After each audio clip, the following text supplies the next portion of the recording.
Greetings, Stellarisians. Boy, do I have an origin for you today. Clone Army. This origin needs no introduction. Ever since it was added to the game, it has been absolutely bonkers. This is also one of my favourite builds in the game. I've played quite a few variations of it over the years, and this is the one I'm playing today. Aquatic is insane, and its drawbacks in the case of clones are completely irrelevant, because we'll only be settling the 2 guaranteed habitables anyway. And you don't need pop growth traits, because they're clones, they grow themselves, so intelligent and talented will be just great. Psychological infertility literally does nothing to clones, and so does sedentary, so this is a great set of traits. Authoritarian is going to come in real clutch for reducing consumer goods upkeep at the stratified economy living standard. Militarist enables some of our civics and has some really nice buffs and leader traits. And Spiritualist is just the single best ethic in the game right now. As for civics, predictable vaults of knowledge for leader cheese. But here's the spin on it. Distinguished Admiralty causes admirals and generals to start with 2 extra levels. Combine this with vaults of knowledge and they will start at level 4. Oligarchic governance provides +2 effective counselor skill, and vaults of knowledge provides an extra +1. To make the most of this, I've obviously made my ruler an admiral with the extremely powerful charismatic trait. Standard settings this game, though with one twist. You see, this is Clone Army. No messing around. 2250 endgame year, let's smash this. Don't forget to subscribe, because apparently a very small number of you actually have. The extra levels give you more chances of fishing for resource traits, which is always nice. Here is that juicy starting council with those 2 level 4 admirals, who are providing some fantastic buffs thanks to their 3 extra levels of effective counselor skill. They'll also make agendas pass by very quickly. I'm starting with expand the council so I can get another level 4 admiral in here as fast as possible. Another really juicy benefit of this civic combo is some of your admirals and generals will start in the pool with 2 levels of resource traits already. I settled my biggest guaranteed first, and you obviously want to slap down an ancient clone vat as soon as possible on it. This will be an industry world, but pops will grow so fast that we'll need to build a mining district here before anything else, otherwise we literally won't have enough minerals to build districts faster than the pops are growing. Strictly speaking, I should have started with a mining district in my capital too, but I forgot, and built research labs and city districts instead. Learn from my mistakes. The second colony gets its own clone vat too. This planet sucks. Once the first planet's industrial district is done, make another city district for the building slot so you can slap down another ancient clone vat. Could do this before making the industrial district, but you'll just end up with unemployed pops and that's not really worth it.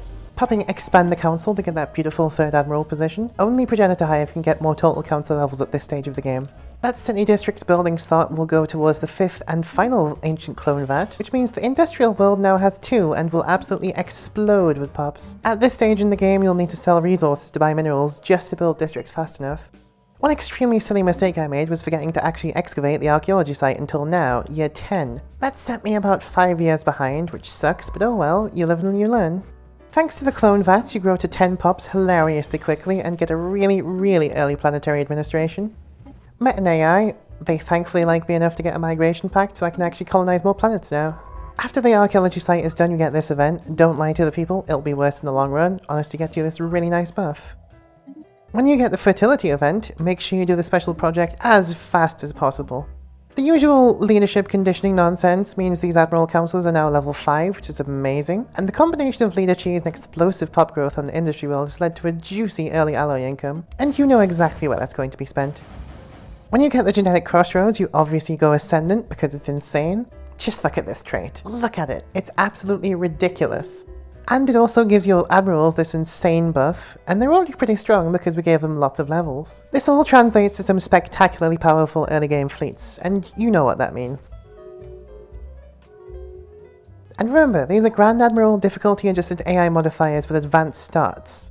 I integrated the vassal immediately below me to get some more pops and planets. I still don't have enough of my own.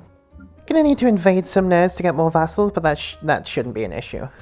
In fact, my vassals are doing so shockingly well in the wars on their own, I'm just going around killing all the Leviathans. I went psionic this game because it's just so absurdly powerful these days, and I always recommend you pick the Instrument of Desire Pact, it's just crazy good. As ever, when you want lots of alloys, make an Ecumenopolis. Why not make 2? This fallen empire woke up, so I'm just going to have to make them go back to sleep again. Forever.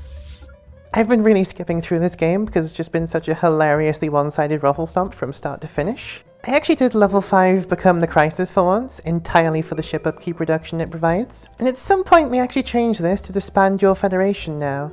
I wasn't aware of this. And now I'm getting spammed with notifications because I've been releasing lots of one-system Scalariums all game long, and now they're signing pacts with each other. I have never had this many notifications on the top of my screen.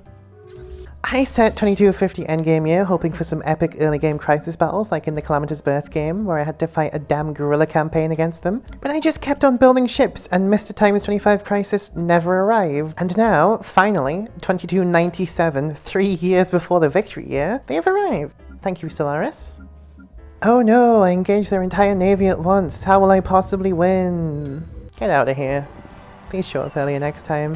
Well, that was not anticlimactic at all. 59k research and 17 million fleet power in year 2300 is not bad by any means. If you want to see me bully the times 25 prices even more, be sure to like and subscribe and drop a comment about your favorite wine grape.